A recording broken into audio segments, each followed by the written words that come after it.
So we will be starting with integration chapter today.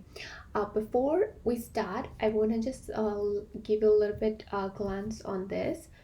So what it is, in whole PMP syllabus, what we are doing, we have some processes, which is initiating, planning, executing, monitoring, and controlling, and closing. So you should know these processes. What these processes are: initiating, when you actually get an authorization to start a project. You get approval that you are going to start a project. This is what the initiating is. Next, planning. The moment you got authorization, yay, there is a project and you have to take care of the project. You start planning the process. You start planning for that particular project, how you're gonna achieve the success, how you're gonna make it worth and get the benefits, how you will manage the scope, schedule, resource, cost, quality, stakeholders. You will start making plans, because it's always good to make plans rather than just jump into a project and start working on it. It's always good to do the planning, because planning can help you save much more money, and everything will be so smooth. If planning is great, your most of the time should be go in a planning, because if planning is great, this is exactly what it matters. And then it comes a time of executing. The moment project manager will be done with the planning, they will start executing it, because now the planning part has been done. Now it's time to do execution, implement what we have planned. So this is exactly what it is. Let me okay, for sure. So what we're gonna do here: executing is something we are executing whatever I have planned as a project manager. Now I'm gonna execute it. If I have planned, I want 5,000. This is a $5,000 budget plan, and I already made a plan where I'm gonna spend those $5,000. Like suppose 1,000 indoors, 1,000 somewhere else, and 500 somewhere. I'll definitely make a breakdown of it in a planning, and in executing, I'm going to start implementing those. In monitoring and controlling, what we are doing, monitoring, it's more like we are monitoring now whatever we have executed, implemented during this process. Is this according to planning or not? Are we applying all the things exactly as compared to planning or not? If you're doing it, then it's great. If you're not doing it, we are supposed to control it. And how we're going to control it? We have to make a corrective action. We have to correct it anyhow. So if we plan to make a blue color and by mistake in execution we did pink color, now we have to take a corrective action to make it blue. And once it's matched with the planning, whatever we planned in a starting, and it's matched, everything is good, we go to the stakeholder and the customer, we ask them, oh, this is what you have asked and this is what we have made, and they give their acceptance and say, oh yes, everything is good to go, and then we can close the project. This is an overview glance of it, but now we're going to dig into the chapter of integration management. Gonna go more in detail into this.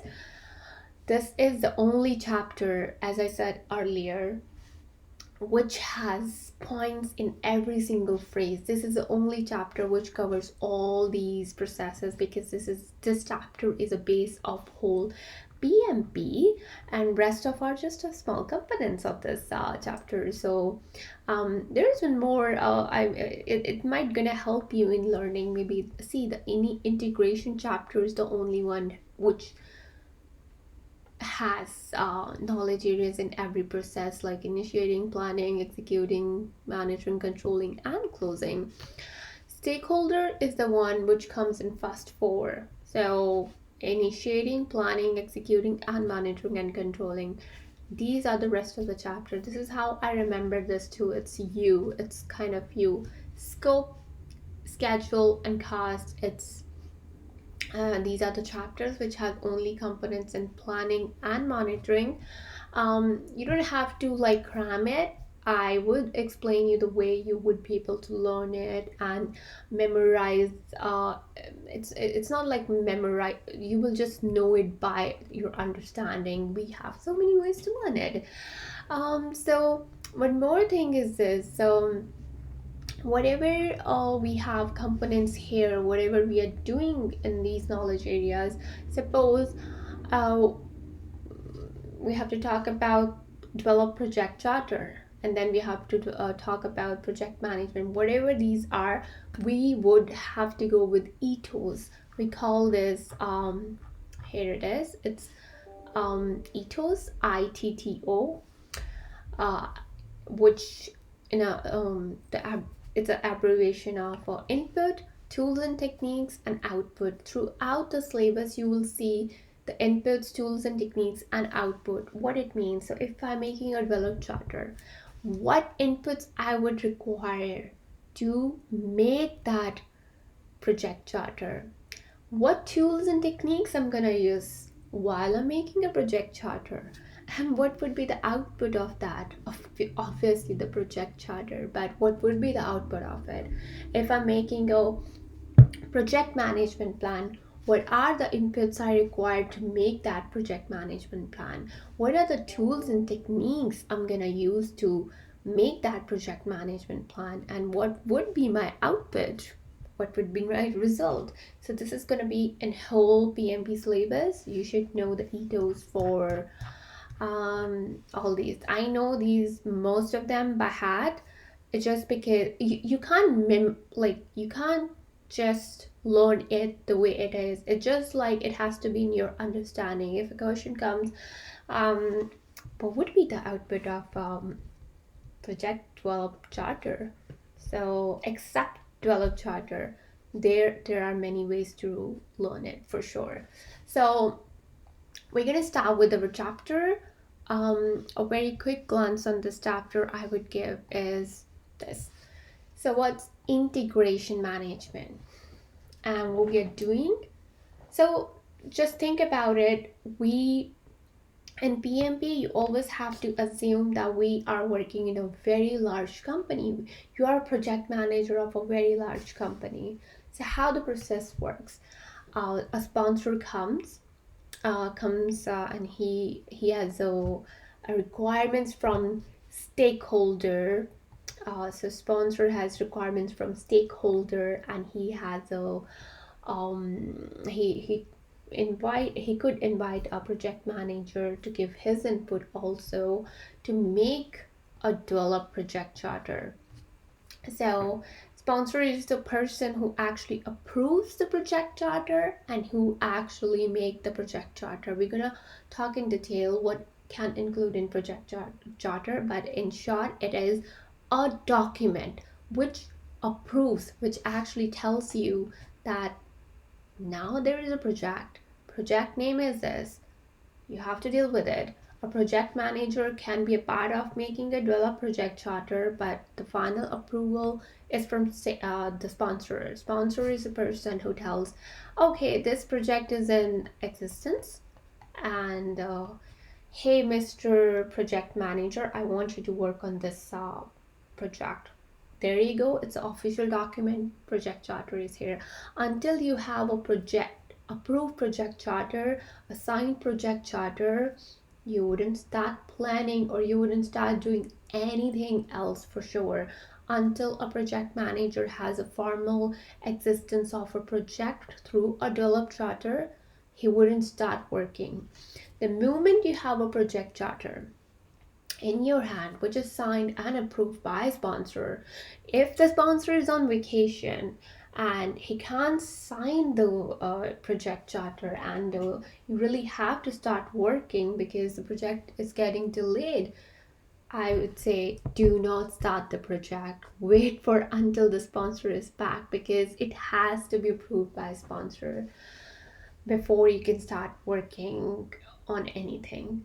And then develop project management plan. The moment you have a project charter, what a project charter has. So let me tell you actually what project charter has. Where it is. Actually, before that, I want to tell you something. Okay, so the moment you have project charter, you will start planning things. So project charter always have a high level requirements. For example, so this is a very important topic which you are supposed to know.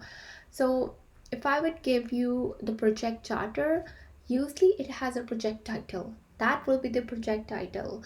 It will include project manager assigned and the project manager authority level. I'll tell you more, but in short, it is a document which includes the high level requirements, like we have to make a phone, an iPhone, and that's it. What are the details? We don't know. Okay, what would be the screen inches? We don't know. Okay, what would be the like quality grade for that? We don't know. What would be the colors? No. The only thing we know, we have to make an iPhone 12, and that's it. It's just an example. So the high level requirements, remember these discussion usually come up on exam for sure. The high level requirements are in project charter. The details you will come to know later on when it will come in the hand of project manager. Project manager has to make a plan, but what he's making a plan, he can't make a plan from just a high level requirement that so high level requirement can be, oh, we have to make a iPhone 12. We do have 3 months, and it's going to start from 1st Jan to 31st of March, and we would like to release it on 1st April. It's just a makeup tones, that's it. So these are the high level requirements. High level requirement can say, oh, we do have a budget to make this project. Suppose $10,000. It's just a number. You would have a high level cost with you, but what are you going to do with that cost? You're going to break down that cost, and it wouldn't have a quality if it just says we want to satisfy our customers and that's it. So it's a project manager responsibility. What he will do, he will go to stakeholder and talk about the requirements in detail. He will ask, okay, you want to make an iPhone 12. How many colors you want in that particular phone? Okay, what battery you want? What GB you want? What speed you want? What's the quality standards you are looking for? So basically, in project management plan, we are breaking down these high level requirements into the small pieces. Like the cost, we know it's going to be 10K, but where are we going to spend those 10K? We know that it's going to be 3 months, but how are we going to actually utilize those 3 months? How are we going to take care of the schedule? How are we going to take care of a resource? Who's going to do what? And how are we going to manage it so that the project would be successful? So we have to make a project management plan. Basically, we are setting a standards, excuse my handwriting. So basically we are setting up standards so that team knows what to do. So project manager is he usually invite the team. In most of the companies, we usually invite team to be a part of a project management plan, and it's always good to invite them in in our planning sessions, because then we can do a better estimation. How, because a project manager never knows the technical things. He just know that how to make the project successful, and it's always good, and you must actually involve the team into the planning, so that a planning cannot be only on the estimations. The estimation should be correct. You're planning on a right solid basis, and if you're inviting people who are actually going to do the task, if you are inviting that designer who is going to be part of this project, and you're inviting that developer who is going to work on these on this project, it will give you better estimates and the planning will be more smooth and standards can be set on a, so those wouldn't be a rough standards, it would be exact standards. We're gonna So that was planning. What's gonna happen in executing? So in executing, whatever we have planned, whatever in project management plan we have planned, excuse me. So so whatever we have planned in project management plan, we're gonna execute it now. We're gonna direct and manage project work. So project manager already planned everything in project management plan and he's gonna now direct the team and manage the team. He's gonna tell team, let's get ready and start the work. And a project manager usually organize a meeting called kick off meeting. The way you can remember this, the moment planning has been done, a project manager has to kick off a team into the battle so that they can start working on it. So once the project management plan, the planning has been done, before executing, there's always a kickoff meeting. A kickoff meeting is to kickstart their team to start working on this. Like, okay, we are done with the planning, now start executing these things. So executing, project manager is giving direction to them and they're implementing it. So during the implementation of whatever in planning we have planned, many lesson learned, many knowledge areas happen. So like, suppose, just an example, designers, developers and testers are a scrum meeting. A scrum meeting is a meeting where people, they come and do the daily stand up, to give the status to a project manager to let him know or her know what's going on with the project. Also, manage project knowledge is basically, so designer made a button, of okay, let me tell you.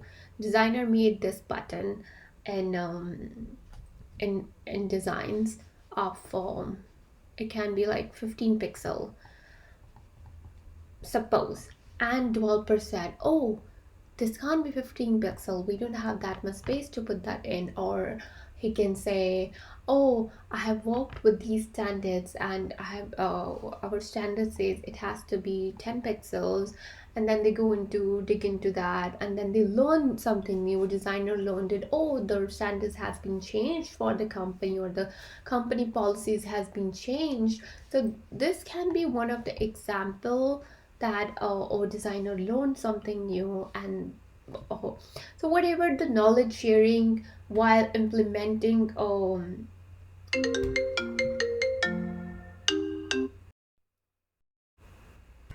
so where were we were actually explaining the whole process of integration management, and actually in large organization how it works, how sponsor create the project charter and create only high level requirements for the project manager to start.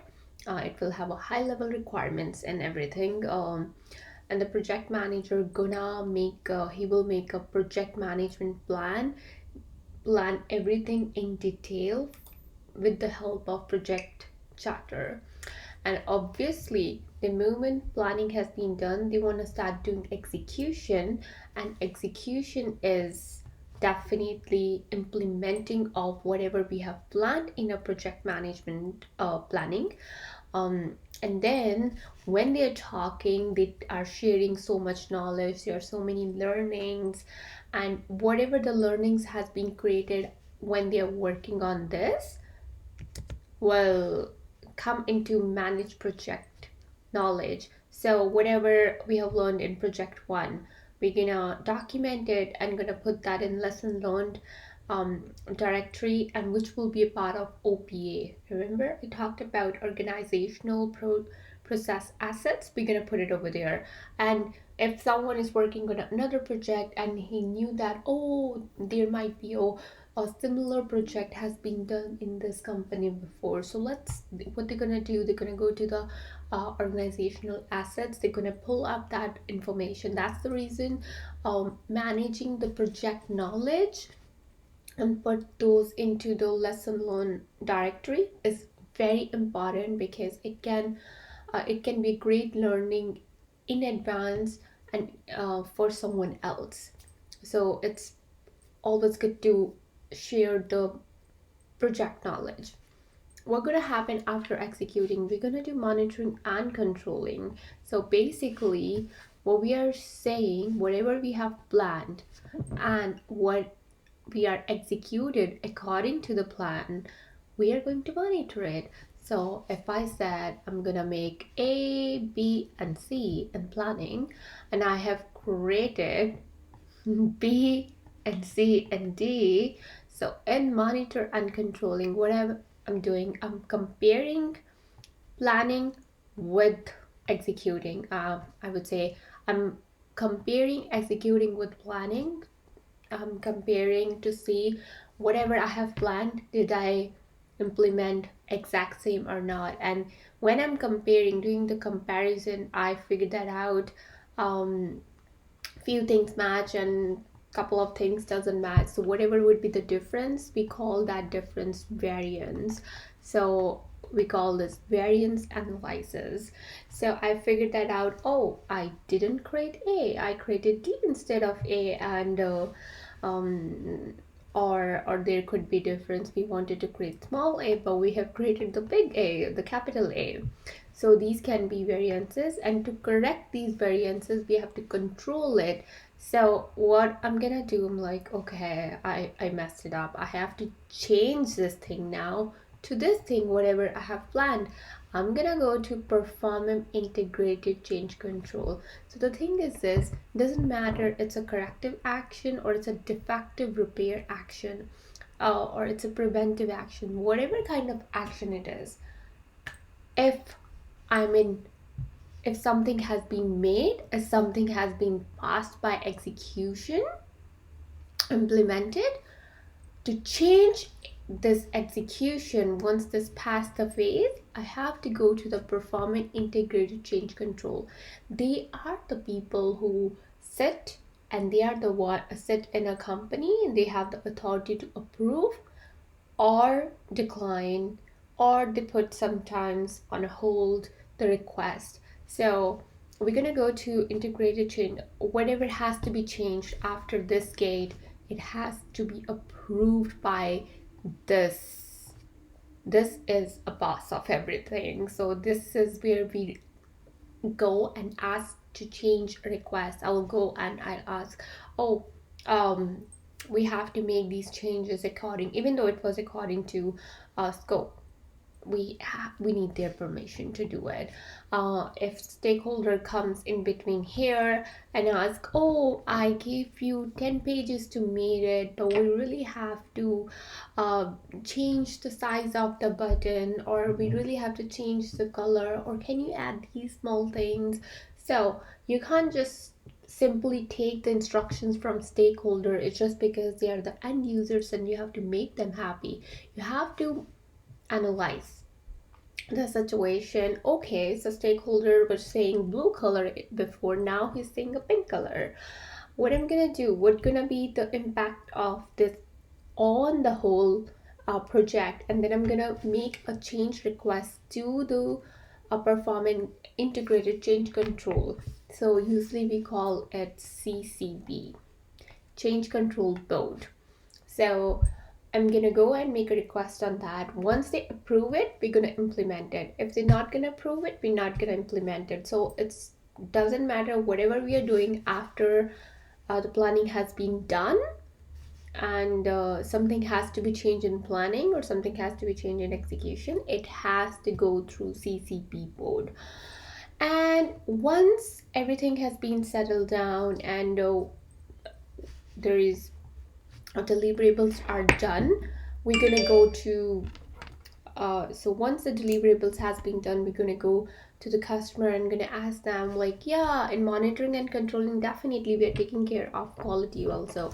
Once we know we are creating a small a, we're gonna repair it, we're gonna check the quality standards of planning, and whatever we are executing are same. Though our deliverables are verified, we're going to go to customer and going to ask them if he can accept it. And it's a good practice to go to the customer. If we are making 4 pages, I would say we wouldn't go after making the whole 4 pages to the customer. Once the first page has been done, we will just go to the customer and show them like, this is the page we have made, can you accept it? And he can accept it. And then whenever we will make the second page of the web page, we'll go to the customer again and we can ask him like, can you accept this? This is what we have made. So in case he's gonna change something, or if he didn't like something, it's easy to change at that point. But still, if in a closing, not in a closing, I mean, if in he's changing something, when he's accepting it, we still have to go to the CCB board, which is change control board. And we are also doing this thing once we completed all 4 pages, we're gonna close the project, because customer at the end gonna happily accept it, because stakeholder, it's always good to engage stakeholder throughout the process of this project management.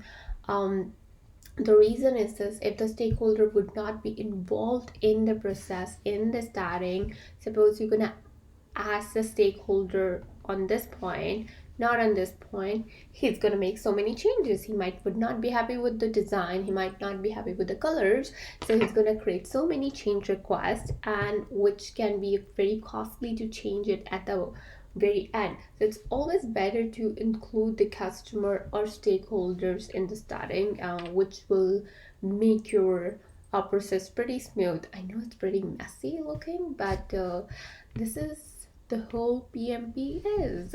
It's pretty easy, and let's go in more detail with it. So in this integration chapter, you should know this thing for sure. When we select, or a company select a project, how a company select a project, this question can definitely come into an exam. That how a company select a project, how come they knew that which project is good for them and which is not.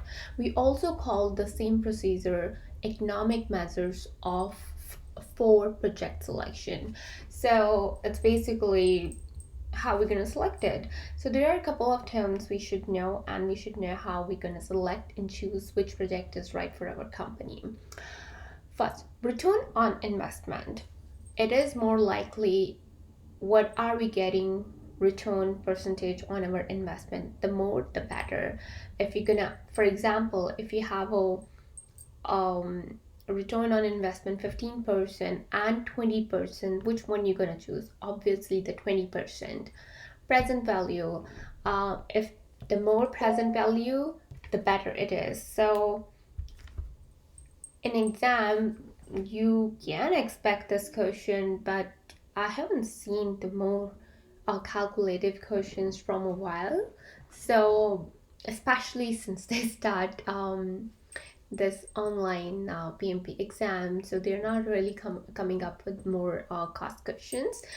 But before this online thing, these kind of questions were supposed to come on exam, but now they are pretty easy, going on more on a theoretical part and on your real life scenarios as compared to the cost questions. But this is a formula in case they want to know. Just calculate the present value.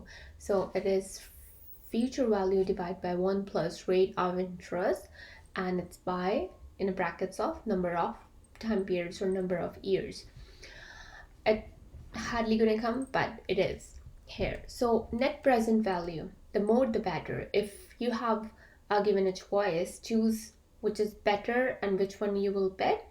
$100,000 or $20,000. Obviously, you're gonna pick the net present value of $100,000. Internal rate of return. the more the better. The better rate of return you are getting, you're going to obviously choose the one. So if you have a 10% and 20% in front of you, you're going to choose a 20% rate of return project for sure. Payback period, less the better. It means we started a project, we invested in it, and suppose the first choice says within 6 months you're going to start getting your return or your payback period gonna start, or and the second B option gonna say, oh, within 1 year you're gonna pay back your period start. Obviously you will choose the less one. The reason is this, because you want to get start profit as soon as possible. So for payback period, the less the better. Cost benefit analysis, the more the better. For this you can actually say, if it's more than one, it's definitely good. If it's less than one, it's not good. So always choose which is more than one. In an option, if you have four options of 0.40, 0.60, 0.80, 0.90, they all are under one. So obviously the more the better. So you're going to choose the 0.91. But it can be 2.2 or 1 point something, whatever it can be. But I'm just telling, the more the better. Opportunity cost. It means the cost we don't choose. If I give you the choice of 20K and 30K, obviously, which project you're going to choose? You're going to choose with the 31. So whatever is left, which is 20K, it's going to be the opportunity cost. Okay, business case. So business case is something you can say in an easy language that whatever we are doing, the business case, it's something which define the strategic goals of the business, of the company, and whatever project we are making, it has to be in compliance, in collaboration with the business case. The strategic goals of the project has to make sense with the business case. If it's like really off track of the company goals, it's not going to make sense. Benefit management plan, it's a kind of document that captures the organization desired benefits from a project, whether it can be economic or intangible, and this is explained how benefits will be maximized and sustained. So basically, benefits management plan gonna tell us by doing this and this project, what kind of benefits the company gonna have. Agreement and contracts. There is a difference between agreement and contracts. If you are doing any something or a project just only within a company, or something like a kind of agreement within a company, we call it agreement. Agreement is a kind of broad term, and contracts come under agreement. Whatever we're doing, whatever project we are doing, we say, okay, I agree to do this, you agree to do this. So this is an agreement. It can be internal or external. The contracts are always external. Whenever a company deals with the external stakeholder or customer or external vendor or supplier, it calls contracts. Contracts can never be inside internal company. It has also always has to be external.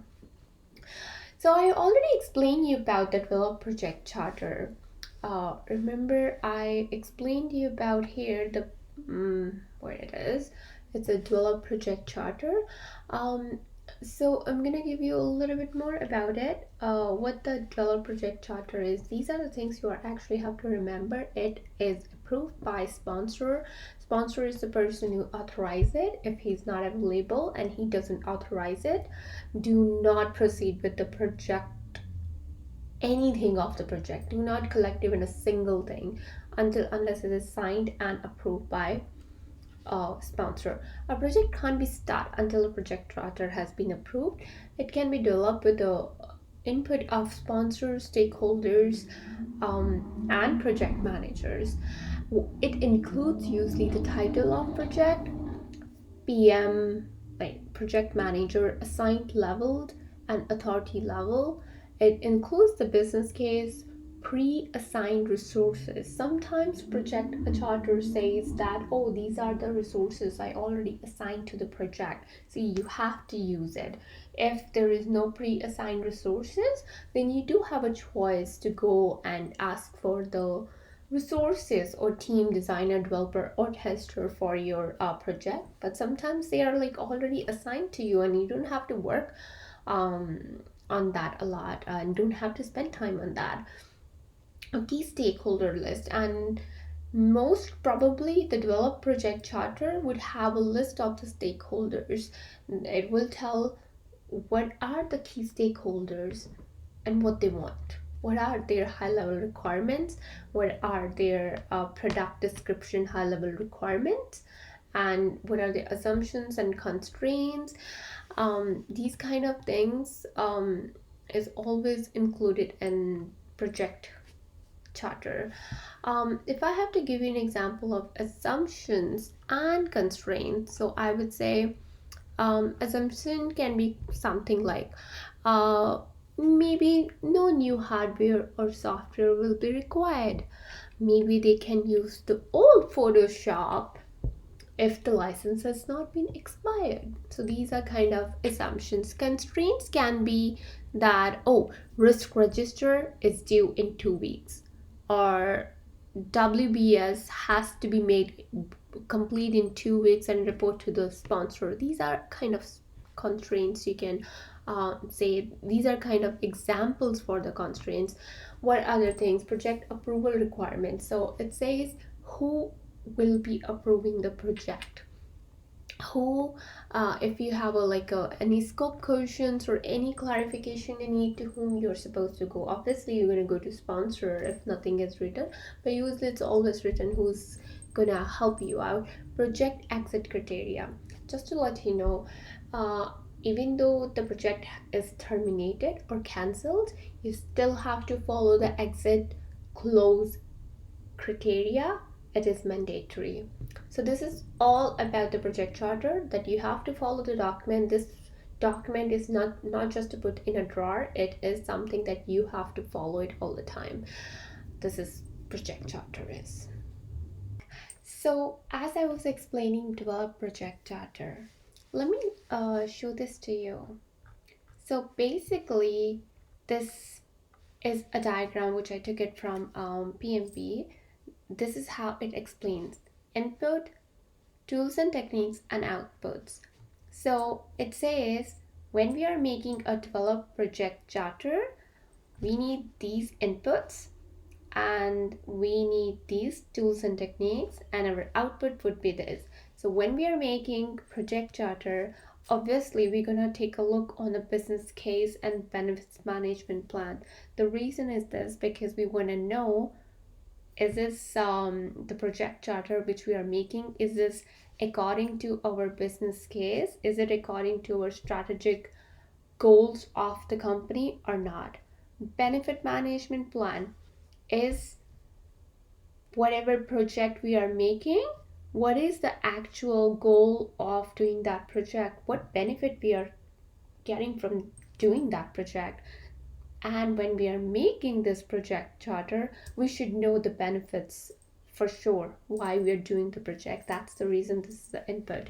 Agreements. So there could be many agreements within the company, or actually agreements, it's something which exists within a company. If it's outside the company, it's going to be contract. So we're going to take care of our agreements here. The reason is this, because when we are making a project charter, we want to know what agreements are here to start the project, what we are doing. Are we saying, oh, the agreement is this, we want the product and we want this product because of this and within this time frame. So what the agreement is exactly. So we want to know this.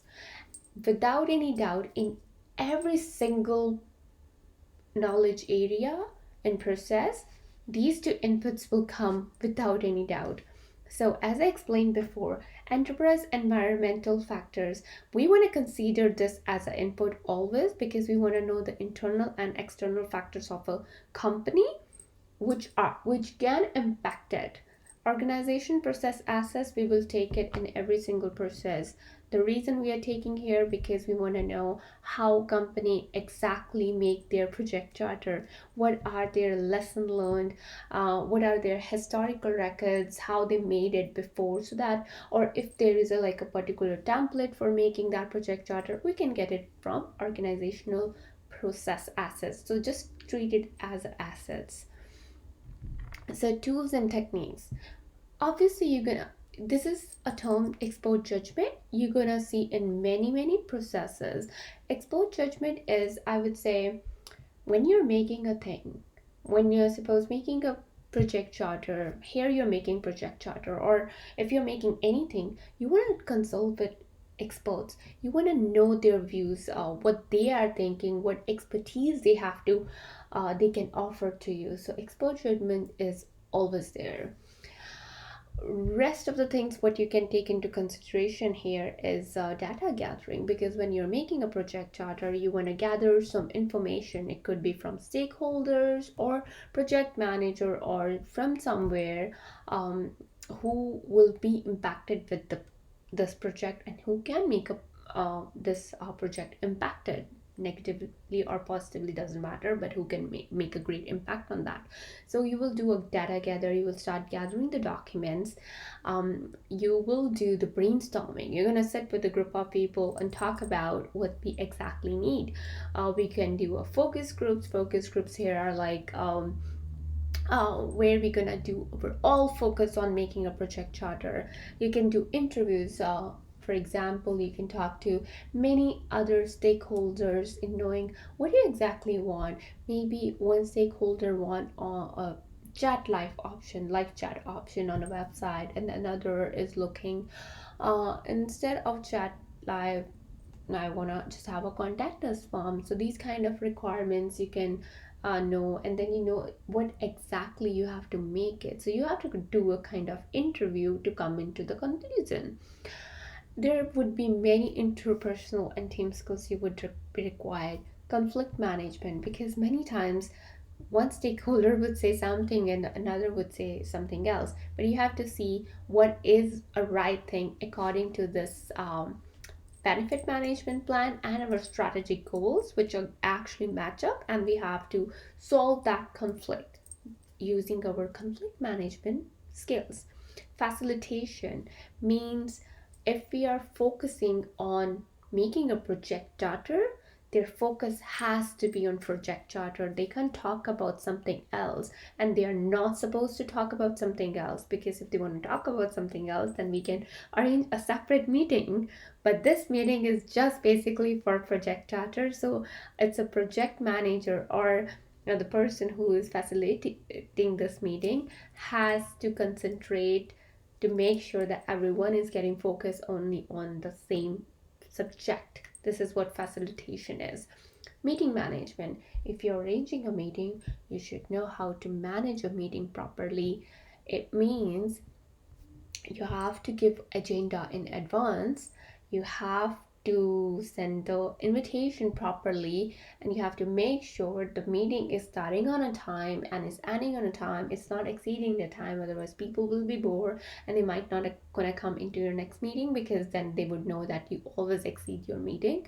So you have to value their time and your time, and you should only discuss the important topics. Whatever is an agenda, do not go off the agenda. These kind of things comes in meeting management.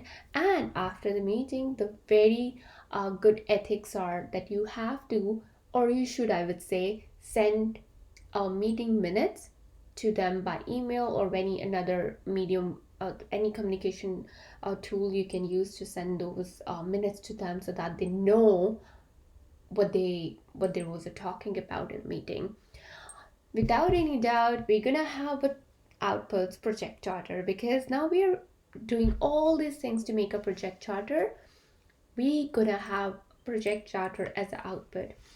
If you remember what I have said before, project charter is approved by sponsor. So sponsor is an initiator of a project charter. A project can't be started until a project charter has been approved by a sponsor. Doesn't matter if he's on vacation, you have to wait for him to come back, or he has to sign it from somewhere. He has to sign it and approve it.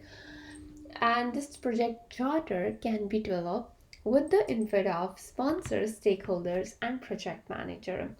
It is basically a document which tells you that the project is approved to get started. It says that it tells you the existence of a project.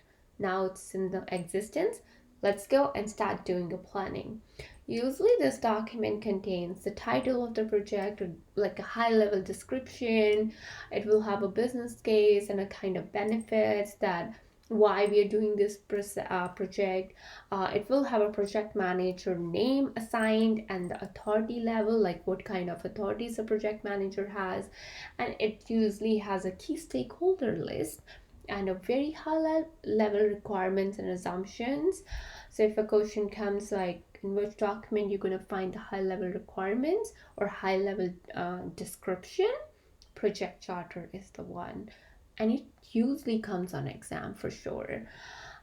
Project approval requirements, like who's going to approve it. So sponsor is a person. If during a project manager has any question, a, a scope requirement or scope clarification needed, sponsor is a person who's going to help him out. And it will have a project exit criteria also, to let people know or project manager know how you can basically exit. And there is one more output of the project charter is assumption log. So what the assumption logs are, we put a high level, just think this way, project charter is a high level document, and it comes with the in an output high level assumption log. Later on you're gonna detail that out for sure in another processes. You will write in more detail, but right now the output of this process is assumption log, which contains a list of all the assumptions and constraints that relate to the project, which has been as make an assumption during making a project charter. There could be many assumptions, and during the planning you will update this document of assumption log throughout the project management. So let's go ahead with the plans. We basically have only these plans to discuss. We have a scope, we have schedule, we have cost, we have quality, resource, communication, risk, procurement, and stakeholder. These are the plan on which we do have a chapter, and we do have these three small plans. We don't have a chapter, a full-fledged chapter on these, but I'm just gonna explain you these in few lines so that when you're doing it, you know what you're actually doing, what it is. If these kind of terms comes out on an exam, you should know what it is. So let's start with scope management plan. I'm gonna just give you a glance of it, because when we are doing a full-fledged chapter, you would have more information. So in a line, I would say scope management plan is a scope, whatever you are getting, whatever the requirements you are getting from a stakeholder, you have to make sure you're doing exactly the requirements. You're not adding anything by yourself, and you're not deleting anything by yourself. Your project manager, a stakeholder, gave you 50 requirements.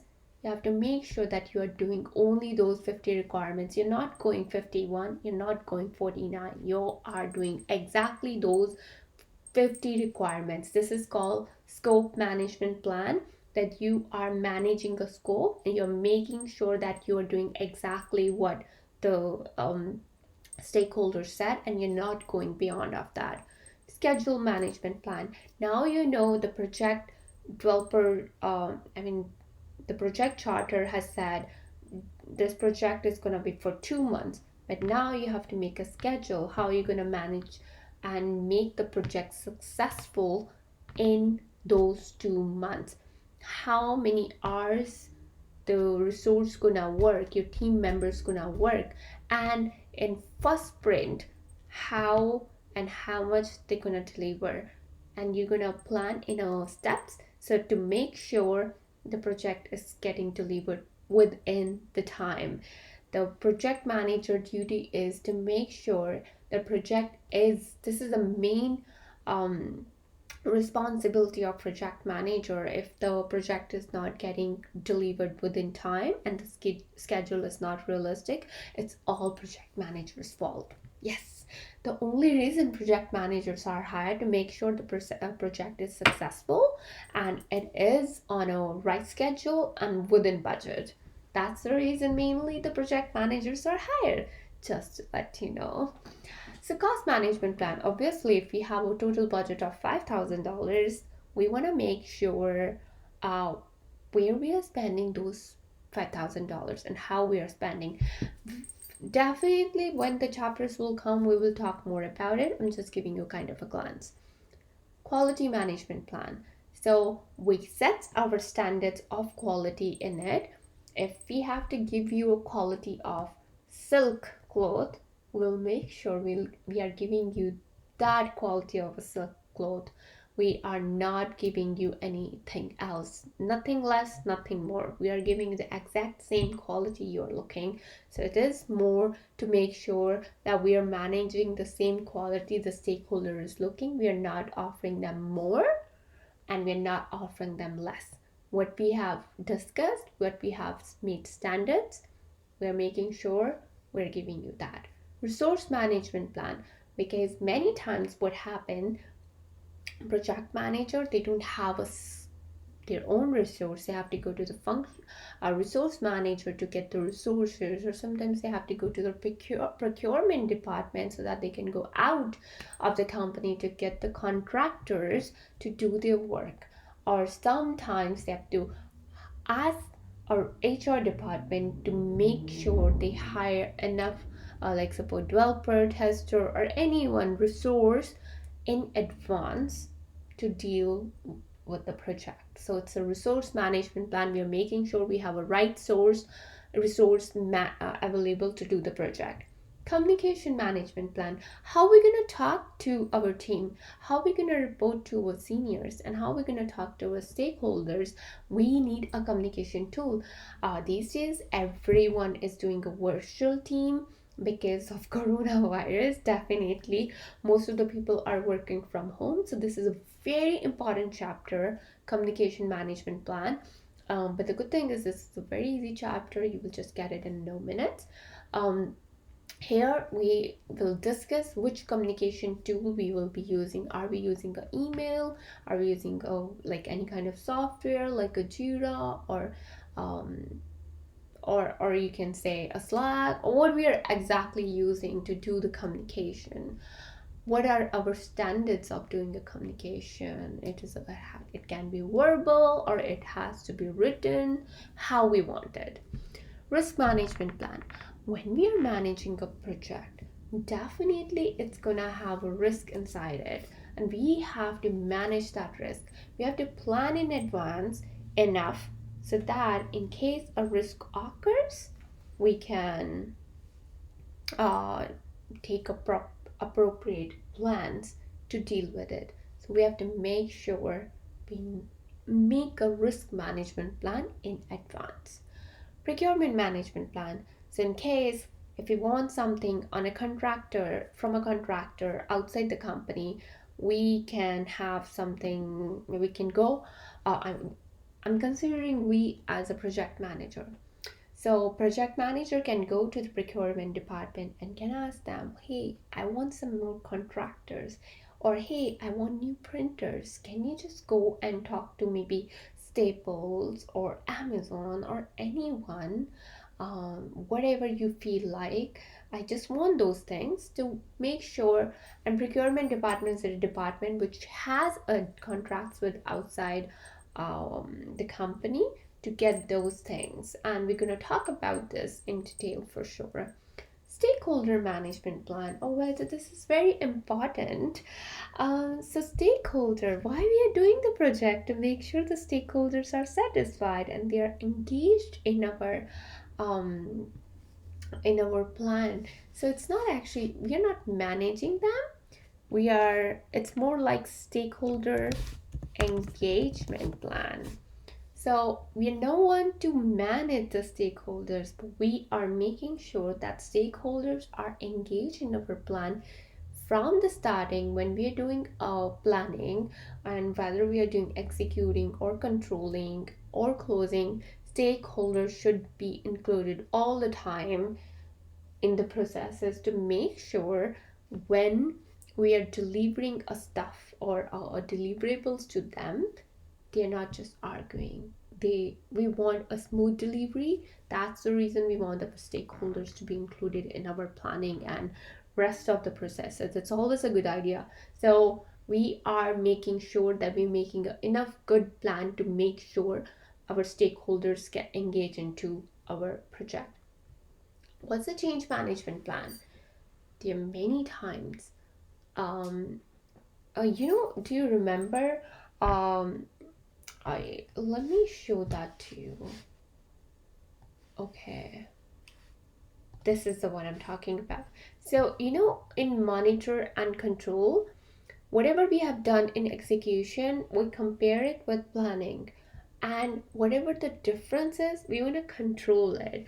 So how we control it, we make a request that, oh, this and this happened.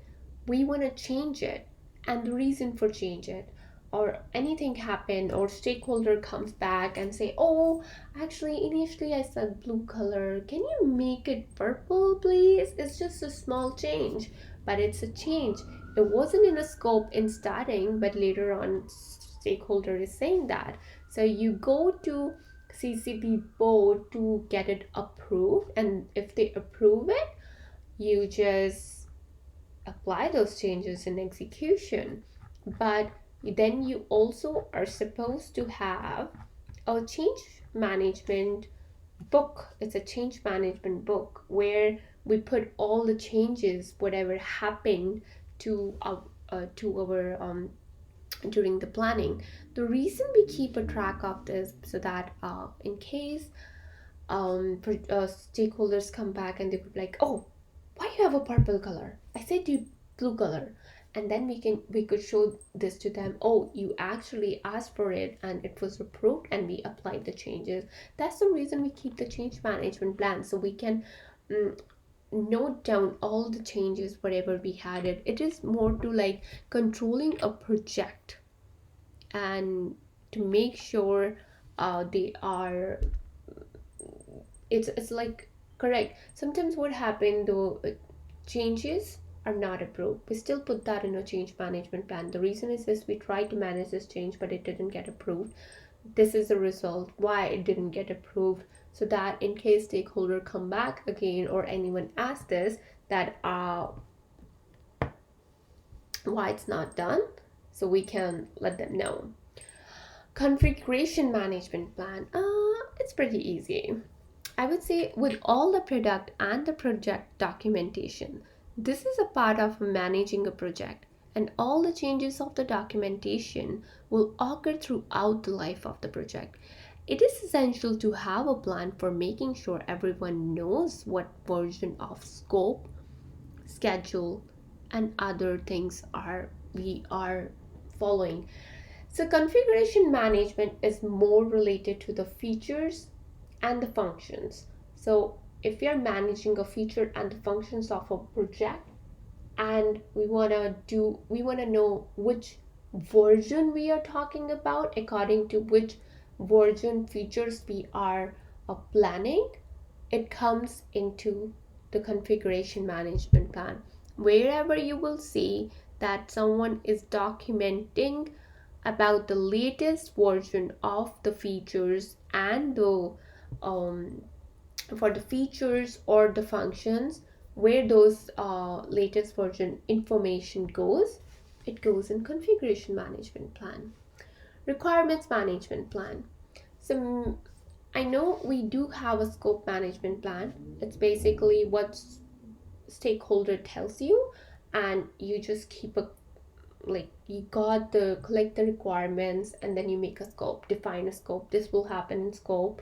We will not go ahead of that, we will not do a less of that.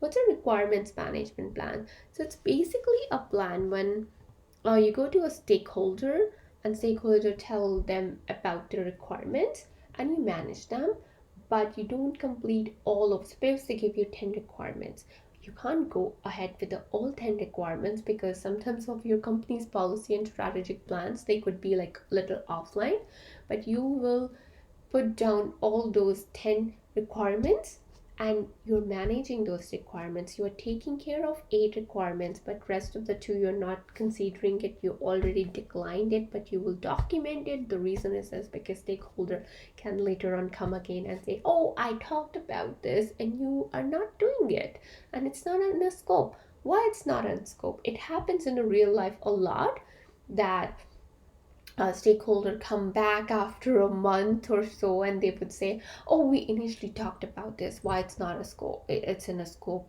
where it is, what happened with that. And instead of doing a guesswork, or maybe a project manager has been replaced, no one know about it, right? So that's the reason requirements management plan is here, so that we know how many requirements we got it from stakeholders and how many got approved and how many got rejected. So in case they come back with those same requirements which were rejected initially, then we could go back to the requirement document and tell them.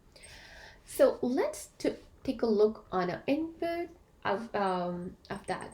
So I would tell you, when we are doing an input, it's a very an easy way to remember. When we are doing making any plan, scope management plan, project management plan, or schedule, or any management plan we are making, we would consider the project charter. The reason we will consider the project charter, because we want to know what our high level requirements are. That's the only place where you're going to see the project charter. We want to know what our high level requirements are, because by looking at our high level requirements, we're going to start planning the stuff. That's the reason only in planning the project charter comes. We will have enterprise environmental factors and OPA. For sure, we want to consider those. You will see here we do have expert judgment again. So when we are making a project management plan, we want to know about the experts' advice, what their thinking is and what they are looking for, and what they have in their mind. Maybe their thing will help us out. We will do the brainstorming, like many people will sit together and they will talk about this to make a project management plan in line with the project charter and the company's objectives. Checklist.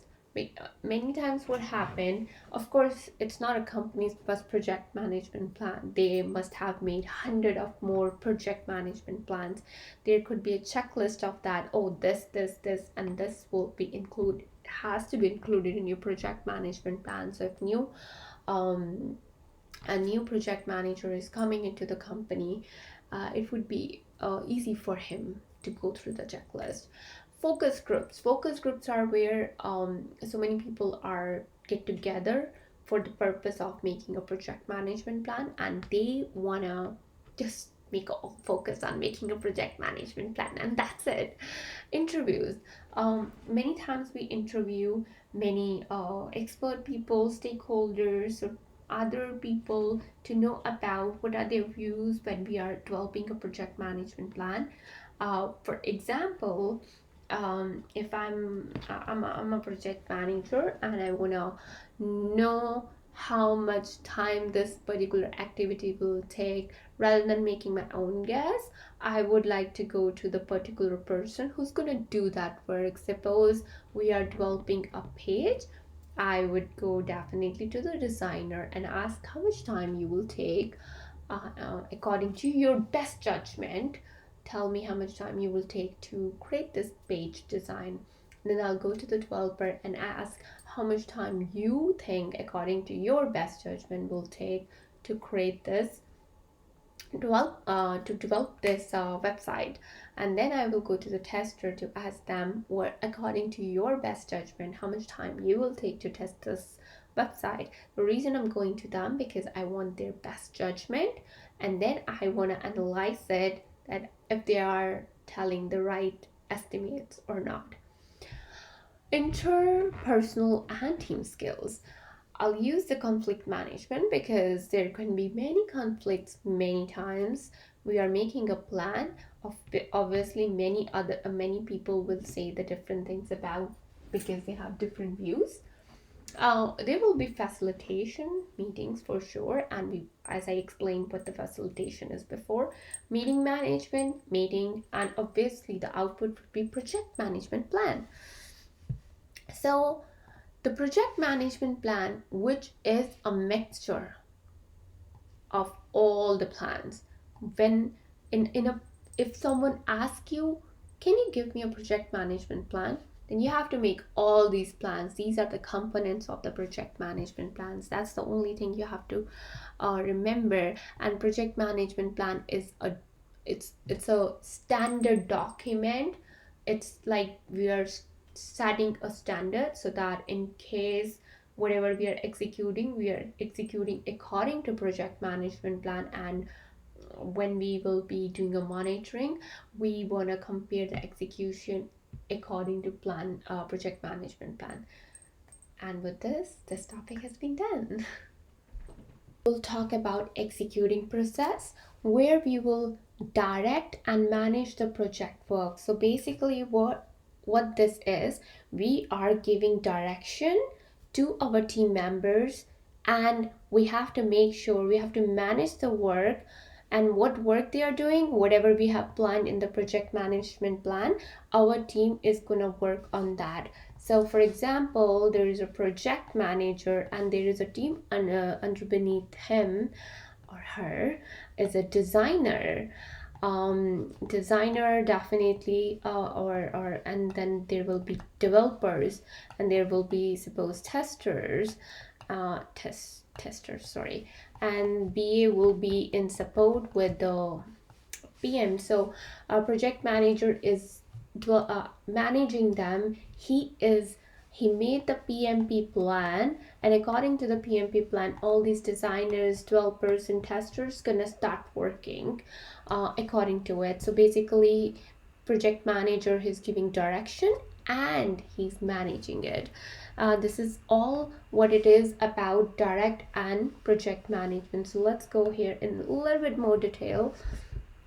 So the inputs, you're gonna definitely take project management plan into consideration, and there are the documents which you can take into consideration for the inputs. You don't have to remember this, but it's just for your knowledge that you should know the change log, lesson learned register. You always take lesson learned register, although the OPA and the environmental factors cover those lesson learned registers. But did you notice that the environmental factors and organizational assets come in every single input, so it has to be there.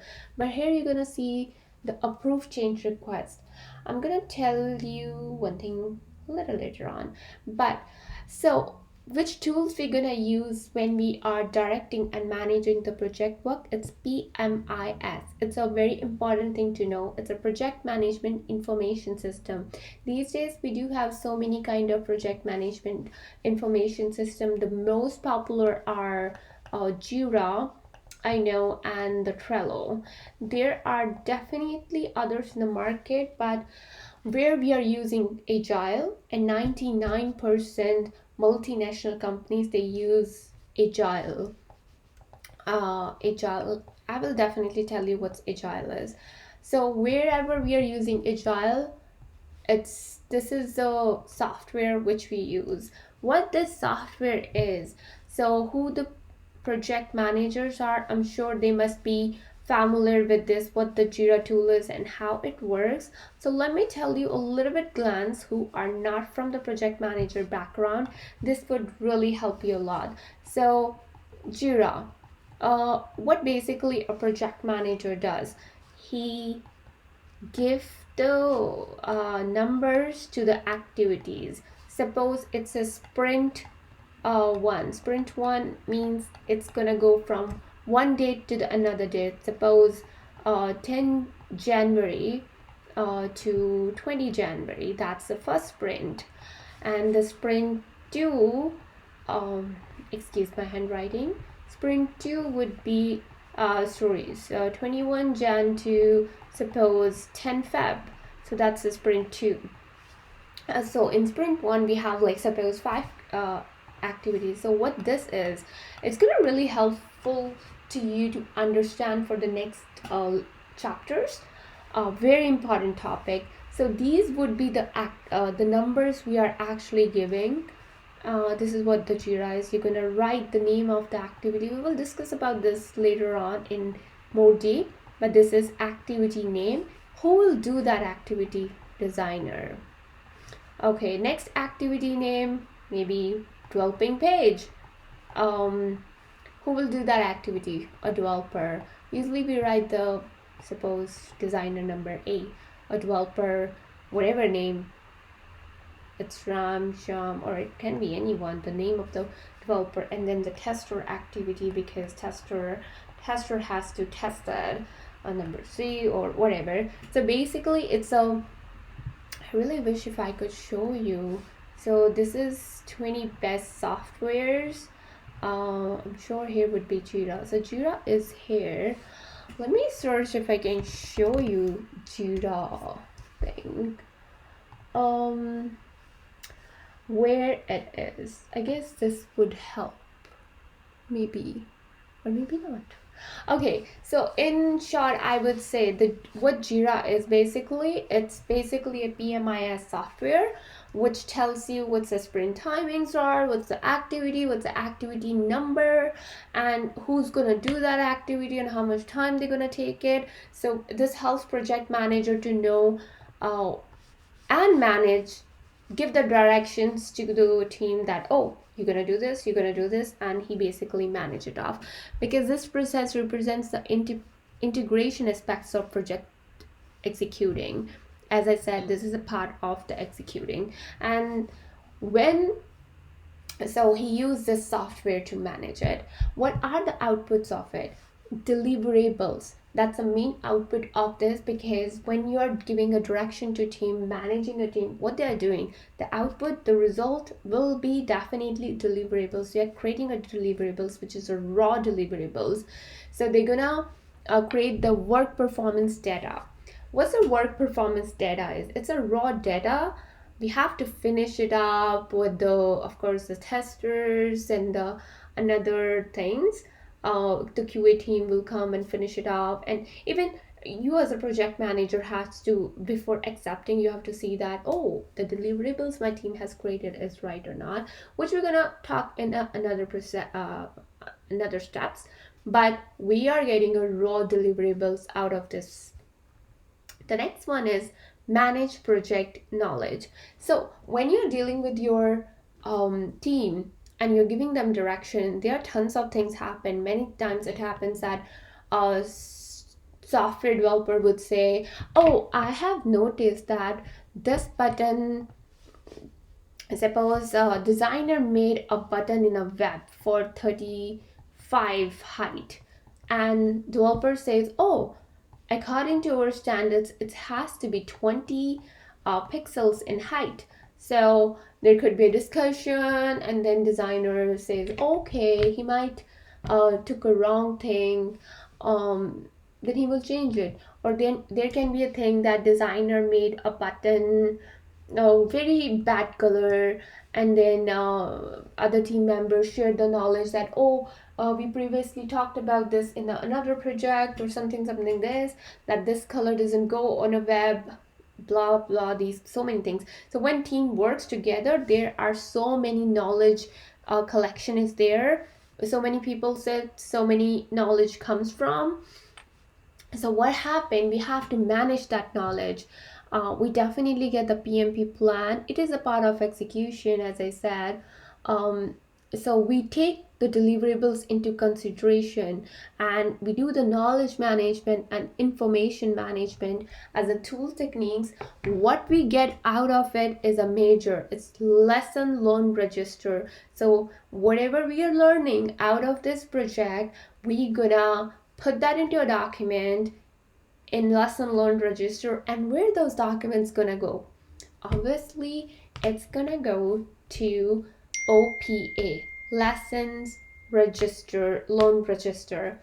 So what we have in a knowledge management, so if I have to talk about what's a knowledge management, it's basically what I have said, that if you are, whatever you are learning during the project, whatever the knowledge you're sharing, it comes under knowledge management. A project doesn't, or at least should not, exist in a vacuum. Think of the tremendous amount of knowledge required to properly plan and execute a project. Project managers can benefit from the knowledge base of organization, um, particularly from experiences and discoveries of others on past similar projects. The managed project knowledge process provides a means to take advantage of the knowledge of the organization. Okay, so let's go with the knowledge management. So what a knowledge management is, before that I would like to tell you that there are two different kind of knowledges: explicit knowledge and tacit knowledge, excuse me.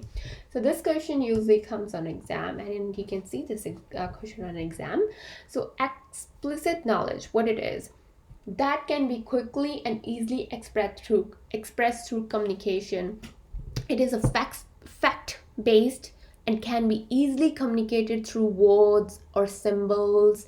I mean, you just explain it and another would get it in no seconds. That is explicit, pretty fast. Tacit knowledge is, on the other hand, I would say it includes emotions, understanding, experience, ability, and this is very difficult to communicate. So if exam ask you in which kind of knowledge we share the emotions, or which are more difficult to carry or discuss, that is tacit knowledge. The reason it is tough and hard to communicate, because you have to make an environment to make sure the other people can be that much comfortable to discuss their emotions with you. This kind of knowledge. So knowledge management, what the knowledge management is, it's a collaboration and the sharing of knowledge are key to success the project. So it means the project manager needs to plan and develop an environment within the project that will support the sharing of tacit knowledge and the explicit knowledge. What's the information management? Remember we talked about the PMIS software, which is Jira, or it can be any another. I'm just taking an example of Jira because this is widely used. So basically it's information management, that you're collecting all the information and you're saving it somewhere. So where we are saving, it's an information management.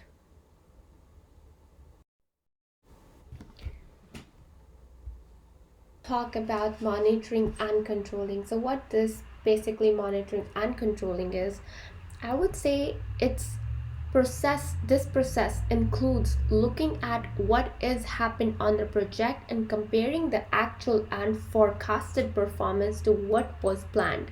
It is a monitoring and controlling function that is done from project initiating through project closing.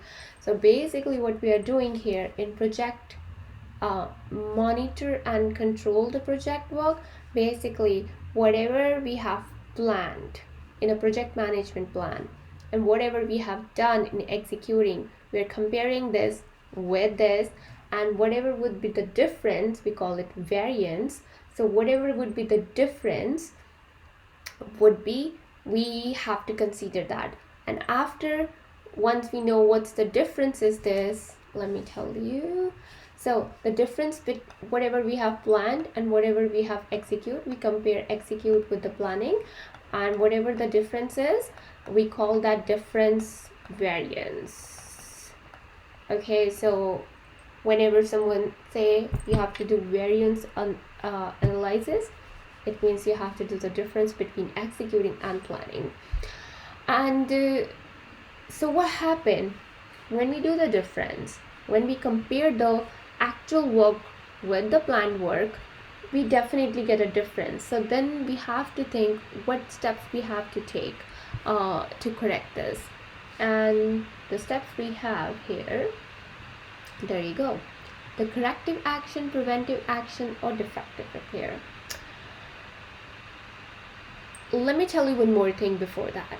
So whenever we have to do any action, whatever action we will take here, I'll go by here, whatever action we will take here, we know that we have a difference between the actual and planned work. Now we have to correct this, or we have a defect, we have to fix it. So where we will go, we're not gonna go and change by ourselves. Project manager most of the time doesn't. According to PMP, project manager doesn't has the authority to change it. He has to go through this process. What this process is, it's performed integrated change control. So basically, what's a performed integrated change control? We call it CCB, change control board. Stakeholders or high level senior people, they can be appointed before the project started, saying that these people has the authority to whether approve the change request or reject the change request or defer. What do you mean by defer? Defer means we are putting on hold.